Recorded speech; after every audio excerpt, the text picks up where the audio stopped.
Limang kadete ng Philippine Military Academy ang nagtapos sa ilalim ng Military Education Exchange Program sa pagitan ng Pilipinas at Amerika. Kung sino-sino sila, alamin natin sa report ni Patrick De Jesus. Ipinamalas ng mga kadete ng Philippine Military Academy ang kanilang galing at kakayahan kahit nasa ibang bansa. Sina Midshipman Jonirel Monreal at Midshipman Michelle Ann Angelo Maso ay nagtapos ngayong taon sa United States Naval Academy sa Annapolis, Maryland. Graduate naman ng United States Military Academy sa West Point, New York, sina Cadet Emerjan Alvior at Cadet Rafael Cecilio Munoz. Nakatakda ring magtapos ngayong linggo si Cadet Jim Lorenzo sa United States Air Force Academy.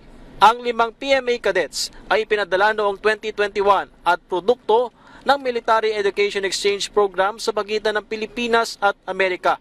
Hindi lang sila basta graduate dahil nagtapos sila with flying colors. Sina Maso at Monreal ay parehong may merit dahil sa kanilang high academic, military at physical standards sa USNA, kung saan kabilang pa sila sa top 10% ng kanilang klase base sa Order of Merit rankings. Sina Alvior at Munoz ay nakatanggap din ng parangal sa USMA, kabilang ang Air Assault Badge sa Air Assault School.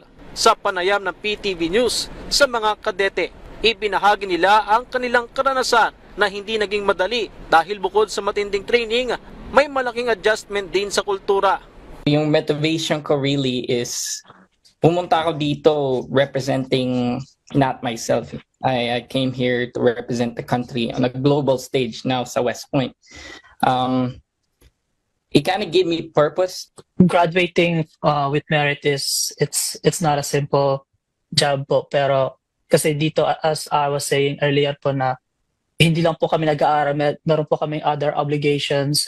Every time na nahihirapan po ako, I always think that like the Philippine flag that we are wearing on our shoulders. Malaki ang pasalamat nila sa suporta ng PMA para mas maging handa sila sa kanilang cadetship sa Amerika. PMA instilled discipline po sa amin talaga. And I think I will never have the same discipline as a civilian kung hindi po ako nakapasok ng PMA. Yung 1-year training ko po sa PMA, it made my 4 years here in USA so much easier. We all know na yung PMA, hindi po siya ganun kadali. Pero yun po yung naging edge namin nung pumasok po kami dito sa West Point. Yung resilience, grit, and yung confidence lang sa overall sa military trainings namin.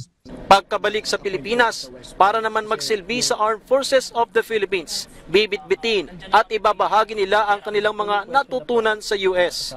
Bibigay po namin yung buong na serbisyo po namin para sa ating mamamayan, para po protektahan po ang ating konstitusyon at ang ating watawat. To the Filipino youth, I hope everybody ma-inspire kayo na to take the PMA talents. Yung opportunities na ganito, they are available. They are available to us. Who knows, maybe kayo na rin na mapupunta dito, mabigyan ng opportunity to represent the country.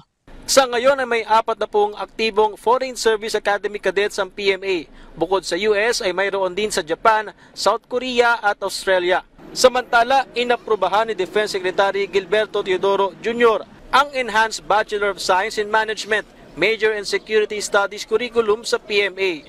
Focusing on the integration of territorial defense and modern warfare domains. Bukas na rin ang online application para sa PMA Entrance Exam 2025 na gagawin ng 3 batch sa buong bansa. Patrick De Jesus para sa Pambansang TV sa Bagong Pilipinas.